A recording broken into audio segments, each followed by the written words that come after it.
Assalamualaikum warahmatullahi wabarakatuh.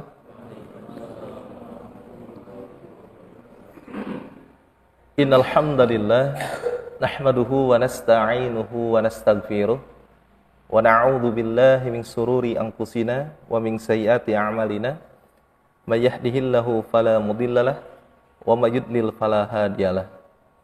Asyhadu an la ilaha illallah wahdahu la syarikalah wa ashhadu anna Muhammadan abduhu wa rasuluh. Allahumma shalli wa sallim ala nabiyhi wa rasulihi Muhammad sallallahu alaihi wasallam wa alihi wa sahbihi wa man tabi'ah wa mawalah. Kumaha daramang Bapak-bapak? Alhamdulillah ya. Mudah-mudahan Bapak-bapak jamaah Masjid Al-Hidayah yang sering akrab dipanggil dengan Masjid Kaca, ya, betul ya. Senantiasa berada dalam rahmat dan karunia Allah Subhanahu wa taala. Amin. Nah, sebagaimana yang disebarkan di flyer, yaitu tentang perjalanan dan hidup manusia menghadapi atau setelah usia 40 tahun. Di sini kan kalau Pak Kesepuhan, Pak Samsudin itu 17 tahun. Jiwanya. Semangatnya ya. Nah, kita di sini variatif. Ada yang mau masuk 40, ada yang sedang 40, dan ada yang sudah lewat 40. Karena memang Ibnu Qayyim Al-Jauziyah membagi fase manusia itu ke dalam 4 fase. Ada dari 0 sampai 15, itu namanya aulad. Ada yang dari 16 sampai 40, syubub. Ya, ada dari 41 sampai 60, namanya kuhul. Ada 60 ke atas, namanya suyuh. Nah, nanti kita akan bahas secara ringkas mengenai tentang fase-fase itu.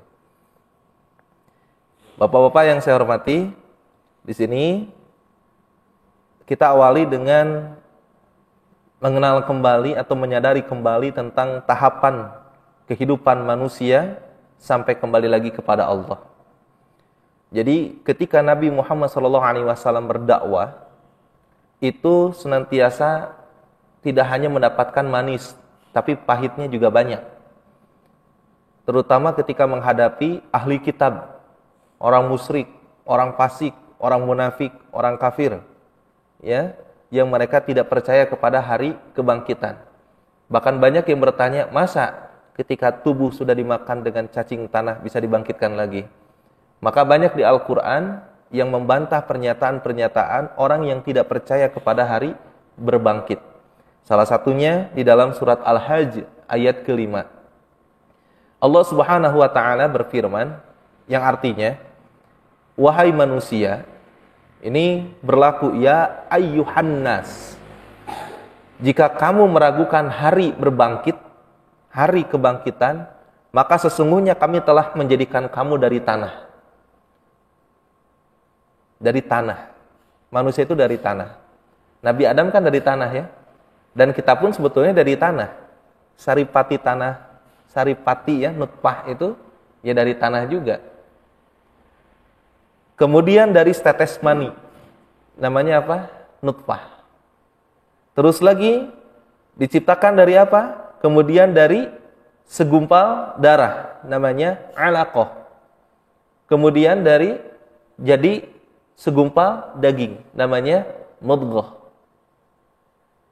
Yang sempurna kejadiannya, ya kita lahir ke dunia dalam kondisi selamat walafiat.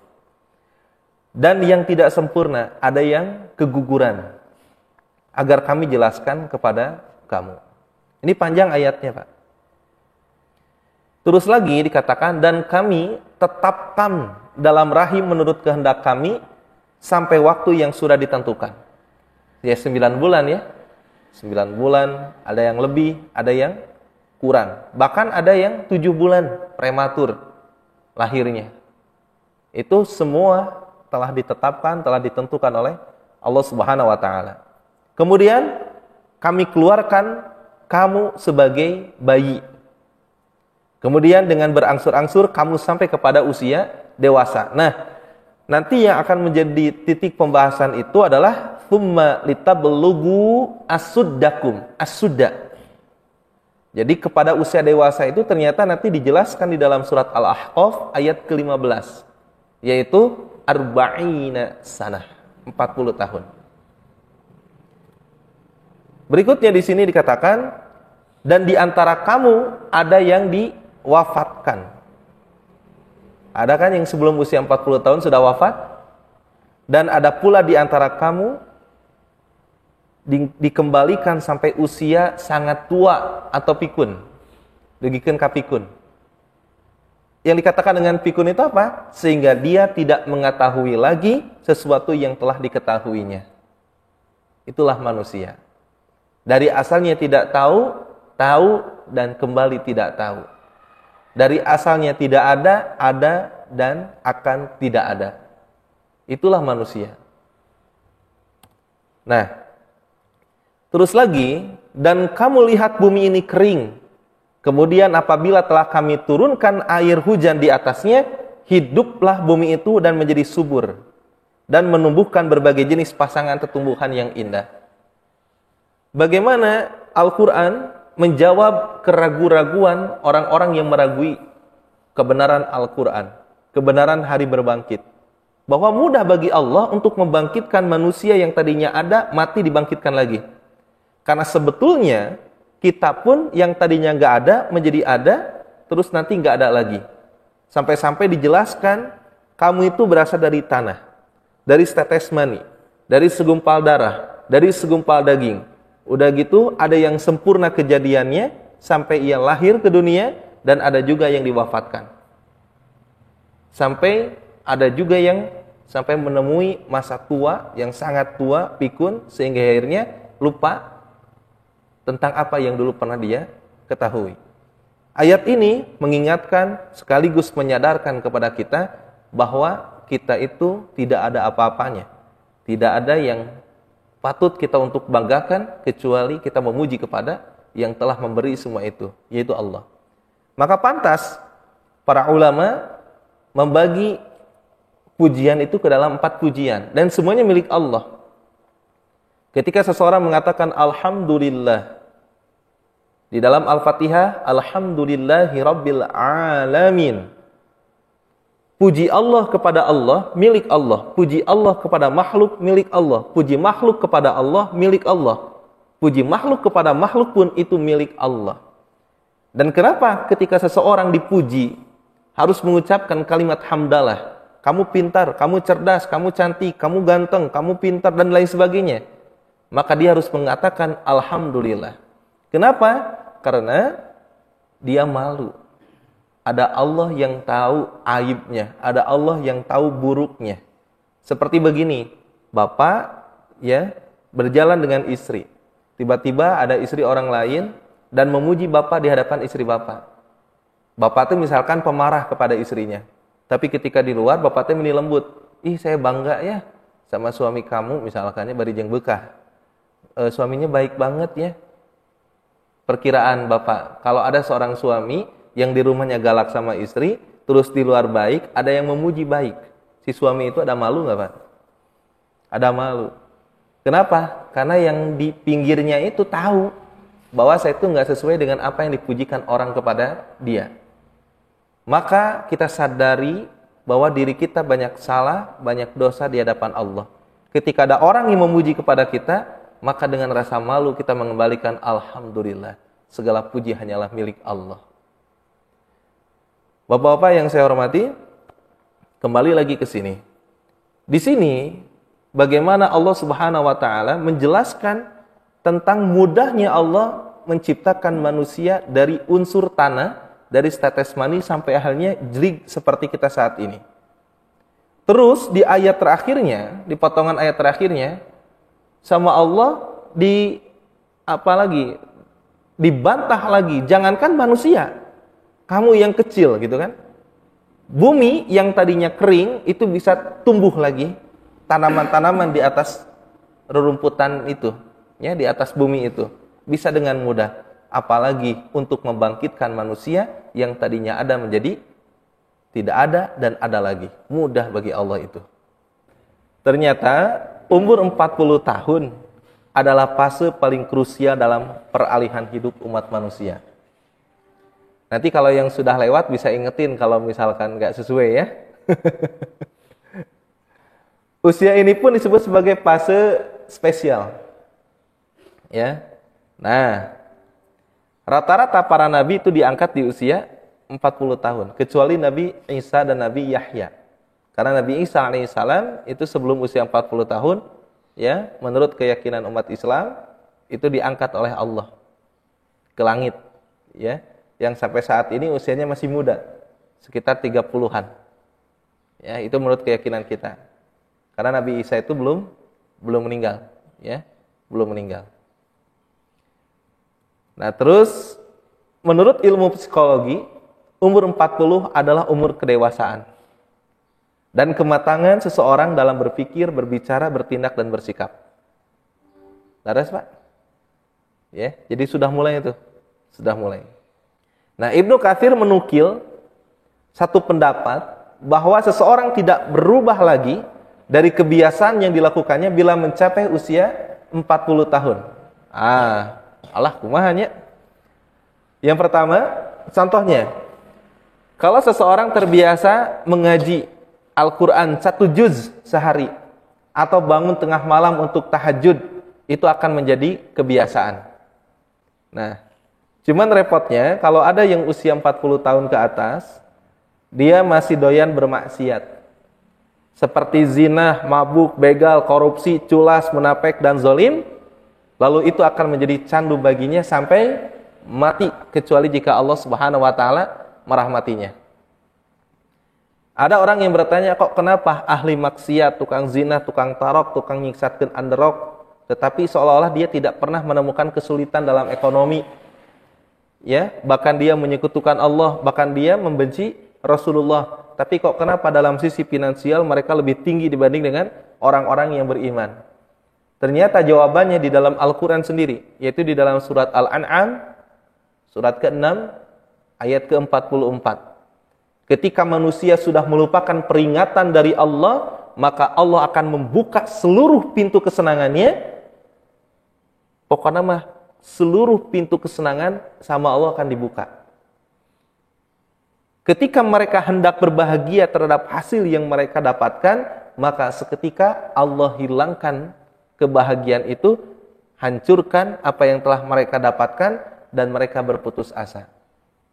Jadi jangan heran kalau orang-orang yang kok jauh dari Allah, doyannya bermaksiat, zina, dan lain sebagainya, seolah-olah biasa-biasa hidupnya, korupsi, itu nanti sama Allah dibukakan seluruh pintu kesenangannya, tapi ketika dia sudah mendapatkannya dan mau berbahagia dengan hasilnya, maka Allah akan azab dan mereka akan putus asa melihat hancurnya apa yang telah mereka kumpulkan. Bapak-bapak yang saya hormati, boleh dikata usia 40 tahun adalah momentum kembalinya manusia kepada fitrahnya, harusnya. Apa kembali kepada fitrahnya? Fitrah manusia itu adalah kembali kepada Allah Subhanahu wa taala. Fitrah manusia itu adalah ketika ada masalah dia pingin kembali ke Allah. Contoh, ketika seseorang mendapatkan masalah yang sangat besar, diuji di sana di sini, apa yang akan dia katakan? Ya Allah. Cuman pertanyaannya, masa harus nunggu dulu babak belur baru datang ke Allah? Kita pinginnya datang kepada Allah itu tidak dalam kondisi babak belur dulu, tetapi di awal kita sudah berserah diri kepada Allah Subhanahu wa taala. Nah, ternyata itulah kok kenapa sudah tua ya, tapi kok doyan maksiat. Ternyata sudah melewati fase 40 dan sulit untuk berubah, kecuali jika Allah merahmatinya. Maka bapak-bapak yang mau masuk usia 40 tahun atau yang sudah lewat 40 tahunnya sedikit ya, mulai dari sekarang memang ada nanti amalan-amalan di dalam surat Al-Ahqaf ya, itu untuk beramal ya, supaya ketika tuanya itu rajin ibadah ya. Kita sedang berjuang Bapak itu. Jadi saya mengatakan ini juga, ini saya juga lagi berjuang ini, memiliki pembiasan-pembiasan yang baik ya. Karena saya melihat banyak orang tua ya yang dia sudah mencapai segala sesuatu terus hilang ini dan itu, tapi karena nggak dibiasain kembali kepada Allah, akhirnya dia stres sendiri gitu. Stres sendiri, nggak nerima, nggak kenal dengan dirinya, nggak kenal dengan Tuhannya. Yang ada adalah amarah, marah terus gitu. Nah, di sini yang telah tadi saya katakan, yang 1 sampai 15 ini namanya aulad. Ini aulad. Terus yang 40 ya, sejak balik sampai 40 itu syabab. Ya. Pak RT berapa tahun Pak RT? 42. Nah, berarti kuhul. Ya, kuhul itu usia 40 tahun sampai 60 tahun ya, kuhul. Tapi bukan pukuhuleun ya, kuhul. Kuhul itu 40. Nah, ada suyuh 60 tahun ke atas. Ini suyuh. Nah, kalau yang suyuh berarti fasenya tinggal apa? Tinggal siap bersedia kembali kepada Allah. Bukan hanya yang suyuh, semuanya juga, yang kuhul dan syabab juga harus siap-siap. Karena ternyata yang dikubur di pemakaman itu bukan hanya orang tua yang sudah tua, yang sudah senja usianya, tetapi banyak para pemuda juga yang dikubur di sana. Ya. Nah, coba rasakan ini, ada 3 tanggung jawab yang diemban oleh mereka yang berumur di atas 40 tahun sebagai berikut. Tanggung jawab ke atas, yaitu taat kepada Allah dan Rasulullah. Ini tanggung jawab kita kepada Allah. 40 tahun itu sudah banyak nikmat yang kita terima. Sudah banyak kebaikan-kebaikan Allah yang diterima oleh kita. Betul enggak? 40 tahun dikurangi tidur 20 tahun. Nah, 20 tahun aja kita hitung ibadah sholat kita. Yang sehari 5 waktu ya, kali 10 misalkan 50 menit gitu kan. Paling enggak nyampe seminggu kalau dikalkulasikan dengan usia 40 tahun ibadah itu. Artinya ibadah dengan kenikmatan yang telah Allah berikan itu sangat timpang, jauh gitu kan. Jauh sekali. Maka di dalam surat Ad-Duha ya, itu kan hiburan Allah kepada Nabi Muhammad. Ya. Jadi kalau saya mengambil dari surat Ad-Duha itu kepada kita pelajarannya, kita itu jangan sedih gitu kan. Jangan sedih, kenapa? Karena dulu kamu pernah sedih, Allah kasih solusinya. Sebelumnya kita punya masalah, ternyata Allah pun menyelesaikannya. Kan itu polanya, betul nggak? Dan saya yakin bapak-bapak di sini kan bermasalah semua. Terhadap apanya?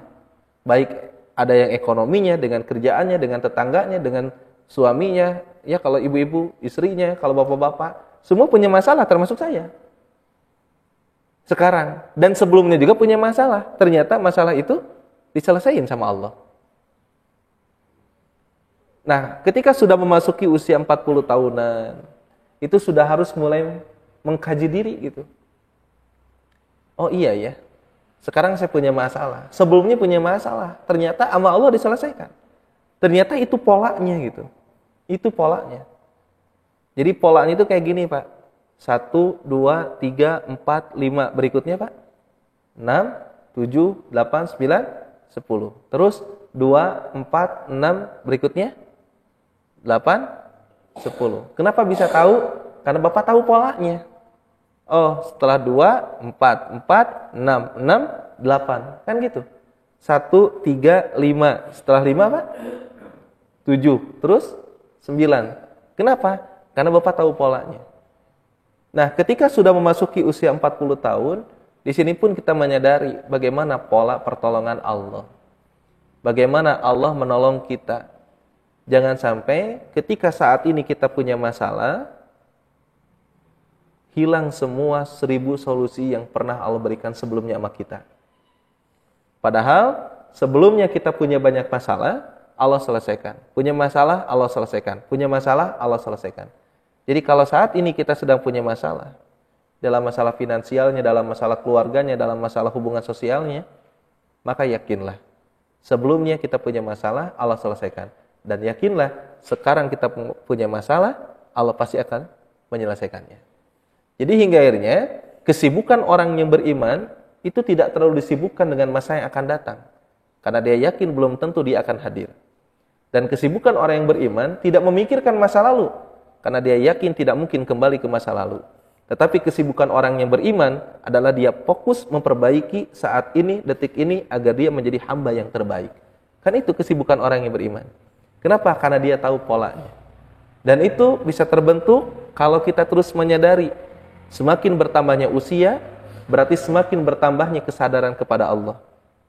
Semakin bertambahnya usia, semakin menyadari tentang tanggung jawab dia kepada Allah. Kadang kita pun harus banyak introspeksi diri. Kenapa? Usia sudah 40, usia sudah 50, usia sudah 60. Kalau masih tidak nerima dengan ketetapan Allah, mau berapa puluh tahun lagi Allah ngasih kesempatan sama kita. Padahal semuanya sudah terpola. Larasnya apanya?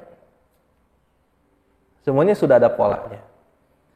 Nah, maka di sini, nih bapak-bapak usianya yang sudah 30 tahun ke atas, taat kepada Allah dan Rasul-Nya, menghormati kedua orang tua dengan ketaatan, kesabaran, finansial dan perhatian. Betul, Pak? Mas RT masih punya ini, orang tua?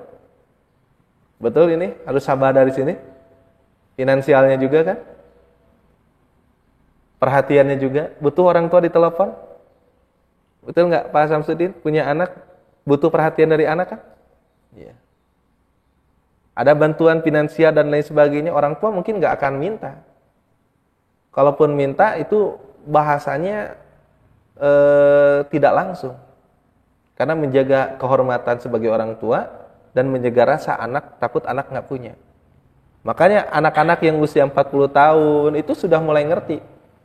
Nggak usah nawarin ke orang tua itu. Pak, hoyong rujak, nggak usah.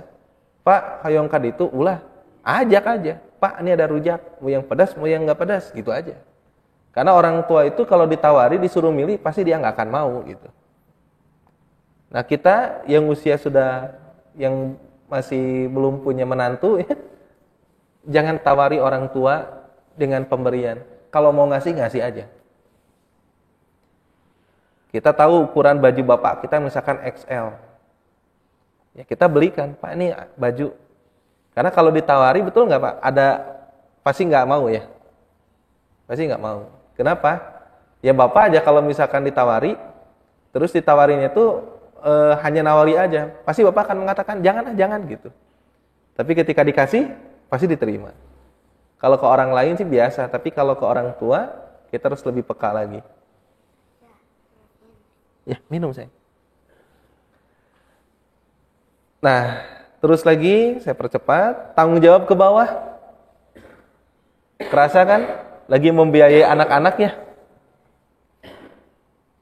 Kadang seperdua atau 3/4 harta kita itu habis disedot anak-anak, Pak.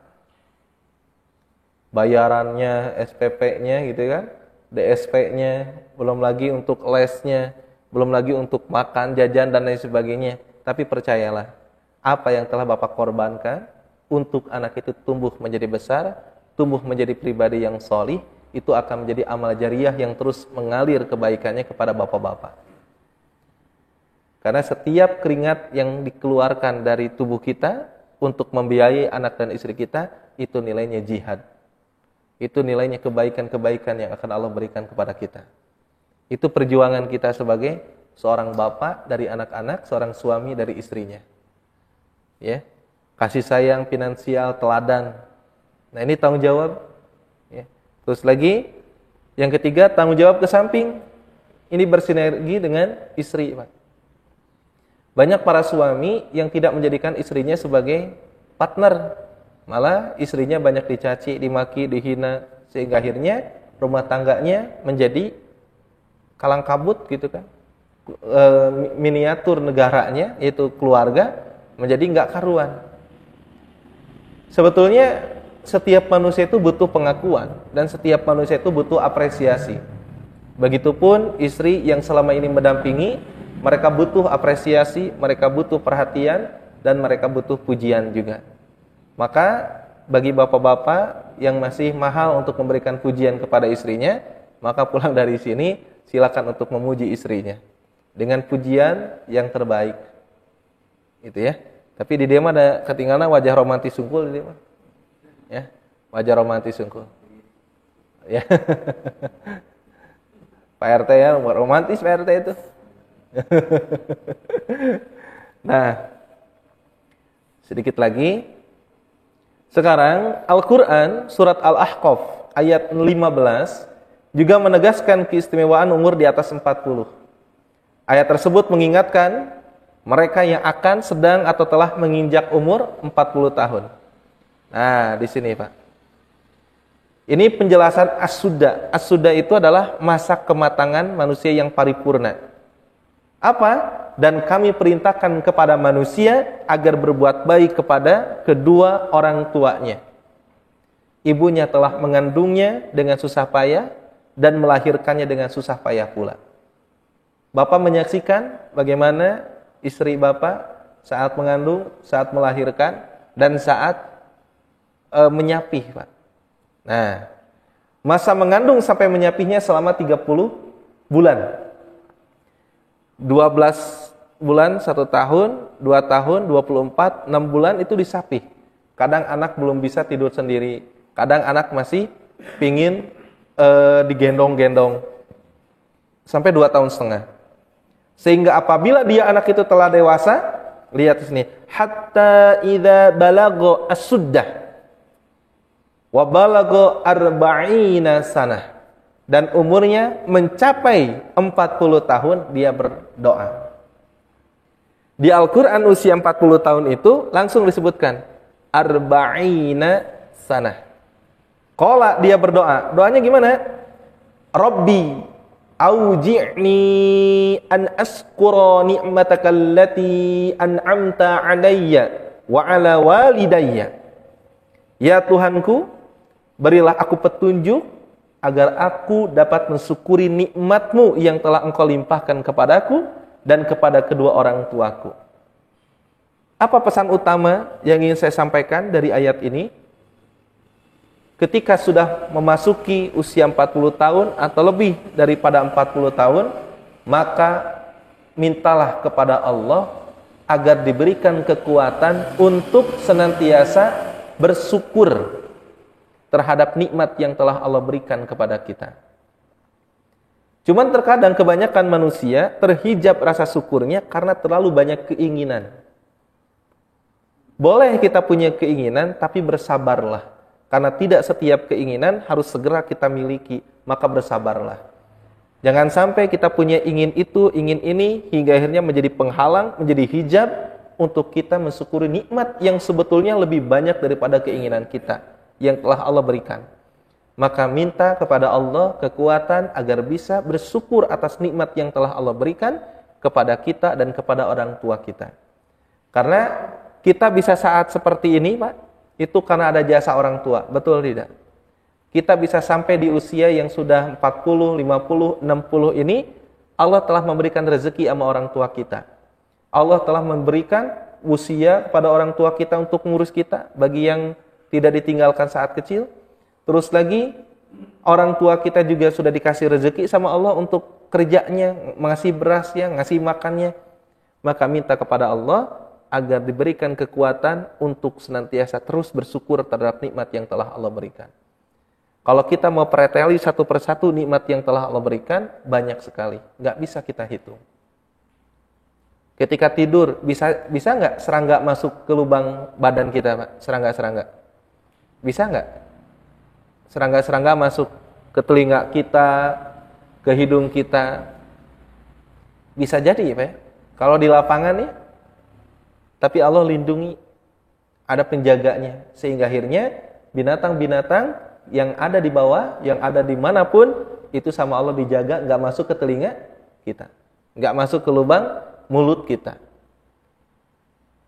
Makanya ketika doa mati, gimana Pak? Doa mati, doa mau mati. Bismika Allahumma ahya wa amut. Ya, dengan menyebut namamu ya Allah, aku hidup, dan dengan menyebut namamu aku mati. Kan itu doa mau mati ya. Tapi nggak digituin doa mau tidur aja. Padahal tidur dan mati itu kan sama. Dengan namamu ya Allah aku hidup, dan dengan namamu ya Allah aku mati. Bismika Allahumma ahya wa bismika amut.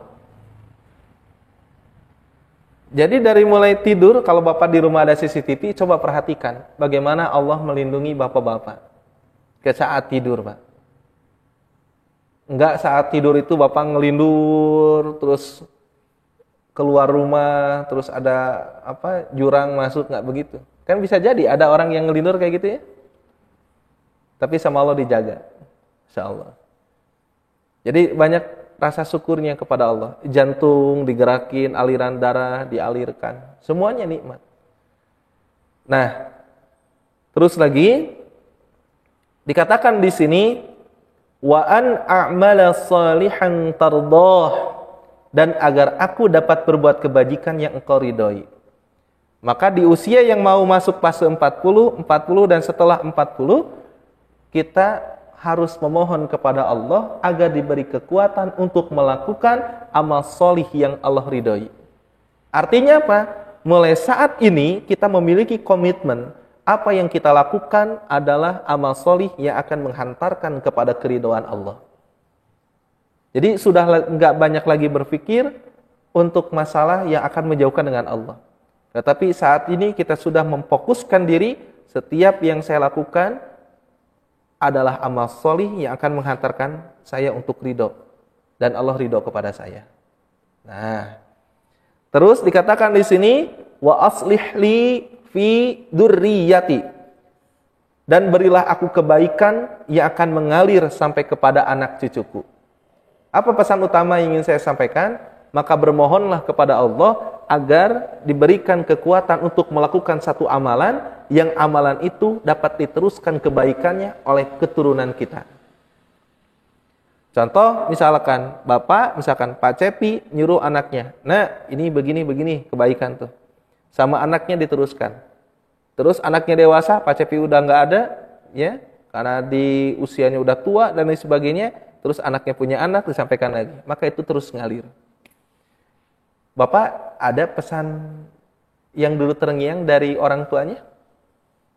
Misalkan Pak Samsudin, apa yang dulu pernah orang tuanya katakan sama Pak Samsudin? Satu aja. Jangan ngambil hak orang lain. Terus Pak Samsudin berkelana.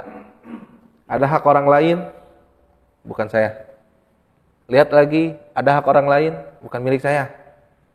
Setiap Pak Samsudin ditawari sesuatu hal untuk mengambil hak orang lain dan Pak Samsudin menolaknya, maka itu ngalir pahalanya. Maka kita memohon kepada Allah untuk memiliki kebaikan, yang kebaikan itu bisa diwariskan kepada anak cucu, sehingga ini itu menjadi amal jariah. Karena kalau ngitung amal soleh pribadi kita, jauh sekali. Maka dari itu kita persiapkan generasi minimal dari rumah, terus lagi menyebar ke semuanya. Untuk apa? Untuk punya kebaikan, yang kebaikan itu bisa diteruskan. Dan yang terakhir, inni tubtu ilaik, sesungguhnya aku bertobat kepada engkau. Perbanyak tobat, Pak. Karena asli hati ini senantiasa berbulak-balik. Ada kalanya taat, ada kalanya pingin maksiat. Maka bertobatlah.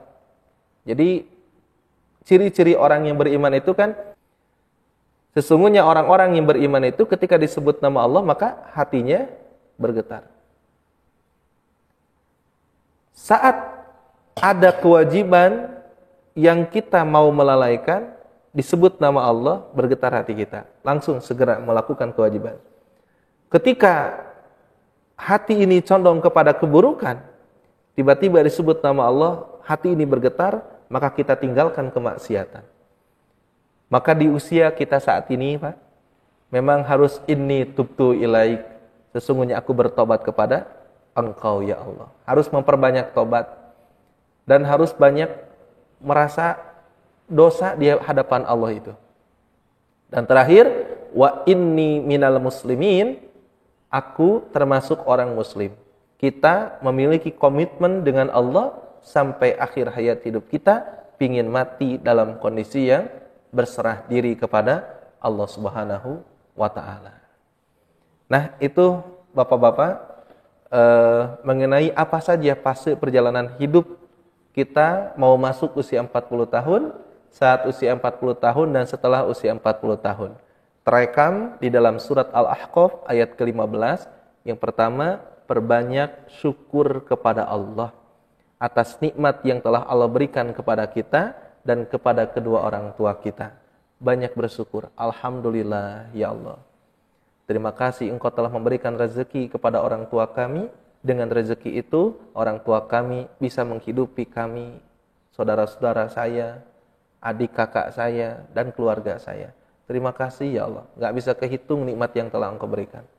Ya Allah, terima kasih banyak. Engkau telah banyak memberikan kepada kami kesehatan, kehidupan, dan lain sebagainya yang tidak bisa satu persatu kami sebutkan, kami hitung karena saking banyaknya. Terus bersyukur, terus bersyukur.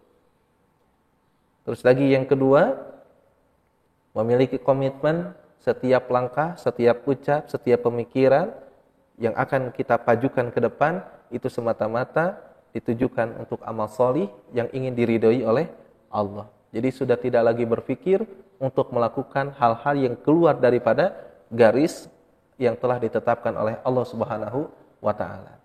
Terus yang ketiga, tidak hanya soleh sendiri, tidak hanya sholat sendiri, tetapi kita pun harus mempersiapkan generasi berikut yang akan meneruskan kebaikan-kebaikan kita. Kalau bapak punya kebaikan menolong orang lain, maka teruskan kepada anaknya agar anak itu pun suka menolong yang lain. Kalau bapak senang bersih-bersih lingkungan dan lain sebagainya, maka teruskan kepada generasi berikutnya agar setiap kali dia bersih-bersih ada ingat kepada bapak. Pokoknya banyak. Kalau bapak di sini sebagai guru, sebagai trainer dan lain sebagainya, maka cetak generasi yang kelak akan meneruskan setiap ucapan yang kita sampaikan dan menjadi amal jariah yang terus mengalir. Kalau bapak di sini kuat dalam masalah finansialnya, maka bagaimana memfasilitasi gurunya, ustadznya, anak-anak untuk bisa tetap belajar, maka itu pun akan mengalir pahalanya.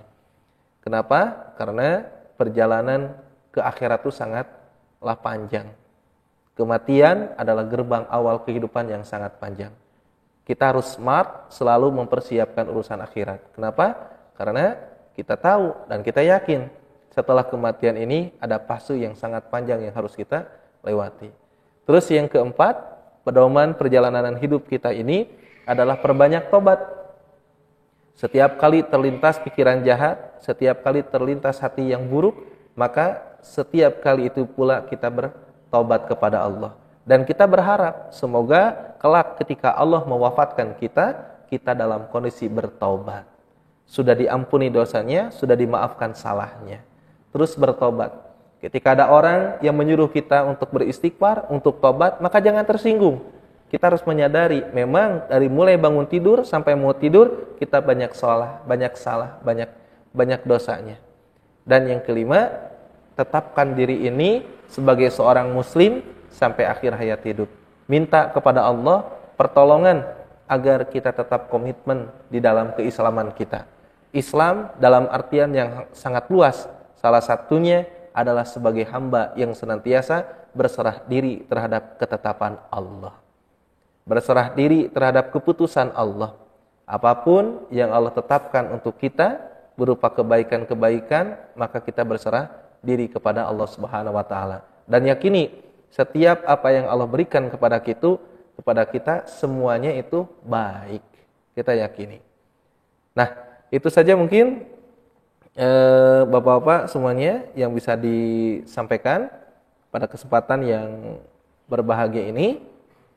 Ya, di sini saya mulai ini lagi, Pak, mencoba untuk, karena tesis saya berkaitan dengan dakwah digital. Jadi mengeksplorasi potensi YouTube sebagai media dakwah di era digital, sehingga akhirnya sekali mendayung 2 pulau terlampaui. Dari judul tesis itu Akhirnya saya udah aja aktifin channel yang dulu pernah dibuat, yaitu dengan nama channelnya itu adalah ini Pak, Roni Rodiana 99 channel. Alhamdulillah sudah 1 bulan ini aktif, diaktifkan ya. Udah lama sebetulnya daftarnya, cuma dulu bingung harus mau ngapain. Tapi sekarang ya udah sambil penelitian juga tentang YouTube gitu kan, tentang potensi YouTube sebagai media dakwah di era digital. Udah aja saya aktifin lagi channelnya. Jadi setiap pengajian saya rekam. Jadi saya memperhatikan pembicaraan saya juga lagi, Pak.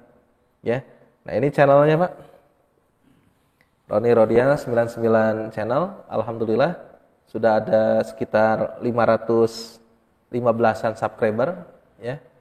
Tadi sebelum subuh itu saya lihat, ya mudah-mudahan terus berkembang dan konten-kontennya lebih memberikan edukatif yang menyebabkan ketakwaan meningkat kepada Allah. Itu mungkin Bapak-bapak yang bisa disampaikan pada kesempatan yang berbahagia ini. Saya ucapkan terima kasih atas segala perhatiannya dan mohon maaf yang sebesar-besarnya jika ada kata atau sikap yang kurang berkenan di hati Bapak-bapak semua. Saya doakan semoga Bapak-bapak senantiasa berada dalam rahmat dan karunia Allah, wafat dalam kondisi yang husnul khotimah, dimasukkan ke dalam jannah dan bertemu dengan baginda Rasulullah. Insyaallah, amin ya Allah ya rabbal alamin. Sekian, terima kasih. Assalamualaikum warahmatullahi wabarakatuh.